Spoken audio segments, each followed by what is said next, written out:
Assalamu alaikum. Welcome all on Digital Transformation Conclave 2021, and thank you very much for the organizers specifically to SCAP Talks, giving this opportunity to National IT Board to share our thoughts on digital transformation of Pakistan. First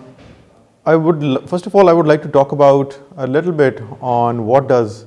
the digital governance or e-governance mean, in the wake of 2021 and the pandemic that has spread across Pakistan and across the globe in the last year and a half. We look upon e-governance objectives of the federal government from two different angles, two different facets. One is inducing e-governance practices within the federal government, looking inwards, how the different divisions, how the different ministries are operating and how they should operate in context of e-governance. And secondly, the other facet is looking outwards towards how we should address the digital services to the citizens of Pakistan. We have, over the years, governments like Pakistan have acquired and have deployed multiple processes, to facilitate our own internal processes as well as, to process different applications, different services for the citizens. In order to function, in order to enhance the functionality of the government departments and organizations, it is absolutely pertinent that we digitize the as-is manual processes to automated processes, to enhance the transparency, to enhance the efficiency, and to induce accountability across all our systems that we are operating. And then on the other side, the effect and the reflection of this kind of an automation that we can actually bring to bear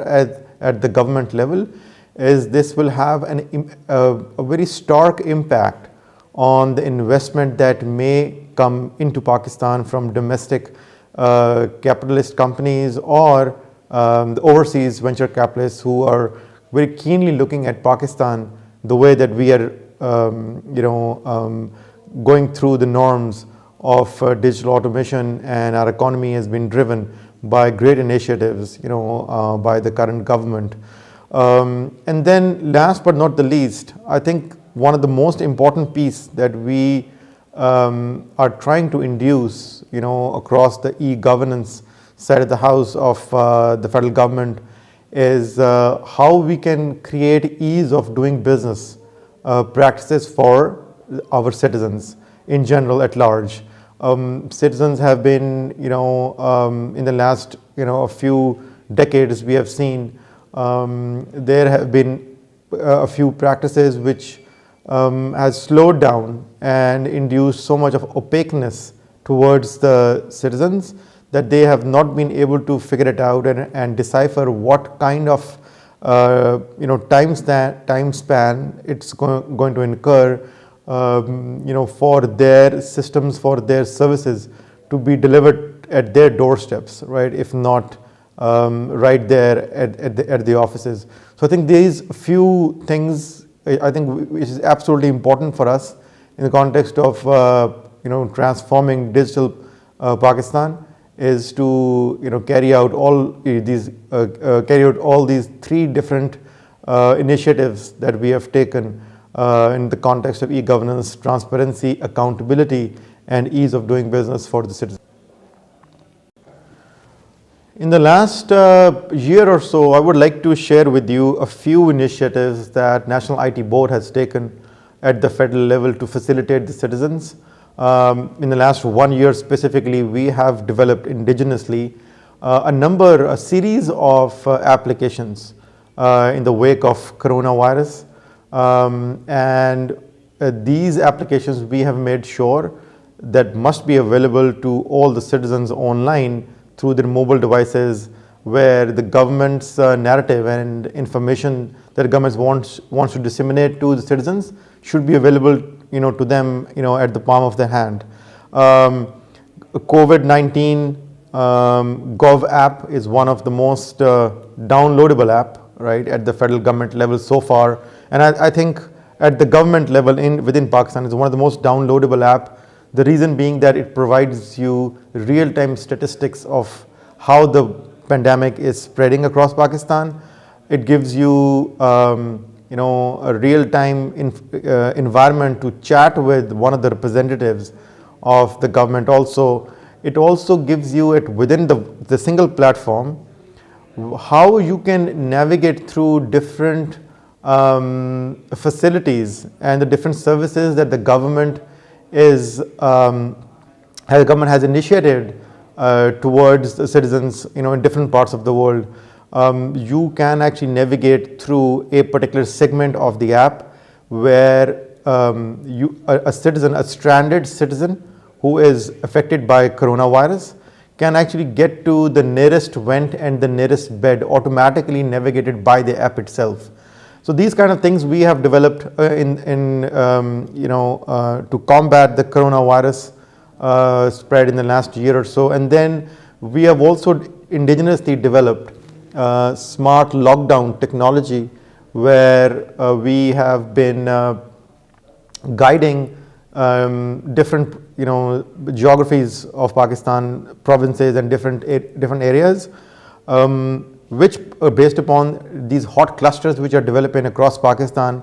and in providing guidance to the local administration how to and how quickly they could lock down a particular segment to curb the virus.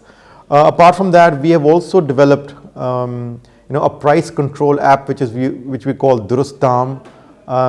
We have developed and deployed it in the ICT sector, that is Islamabad Capital Territory, and we have also scaled it out across other cities as well. This gives citizens a real-time environment, a daily price control list actually, where they could see the general commodities pricing, not just the general commodities pricing, a controlled price list, but also it gives them an opportunity to order online based upon that price list. It has been a massive success in different parts of the country as we speak. Apart from that, we have also developed fast track application which has been rolled out across all different airlines, across all different civil aviation authorities, across Pakistan as well as abroad, where each and every citizen coming into Pakistan, a foreigner or a native citizen, they fill out this application online, provide all the information about symptomatic and asymptomatic data that an individual is carrying, and without writing anything on a piece of paper, that person has got that person provides his personal data, and that data is delivered in real time to the border control authorities in Pakistan on the airports. We have also eliminated in this way any kind of a need of writing down manual paperwork or providing any kind of data on a piece of paper at the time of immigration in Pakistan. Apart from that, we have also developed a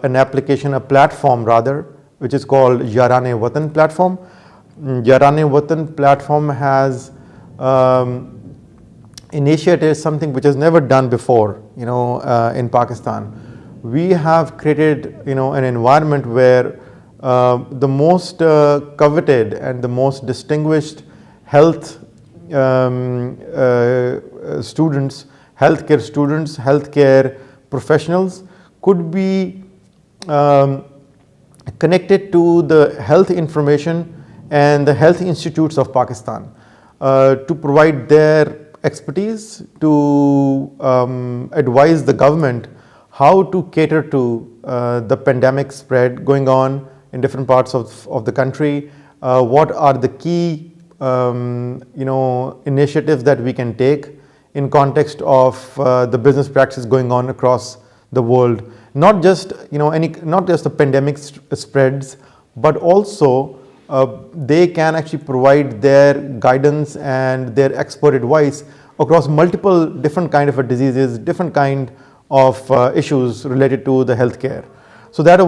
one of the most, I think, distinguished and the most sought after platform that was asked by the government to be developed, by National IT Board, and that is also live. Apart from that, there are multiple other technologies that we've indigenously built in the context of ease of doing business with the state, for the general citizens. And then last but not the least, I would like to mention that citizens also need to trust the digital automation processes for their own goodness. Citizens have actually inclined towards initiating all of these services that they have been initiating manually, and now they have started and they're getting comfortable applying these services digitally as well. But I think trust in the government processes, trust in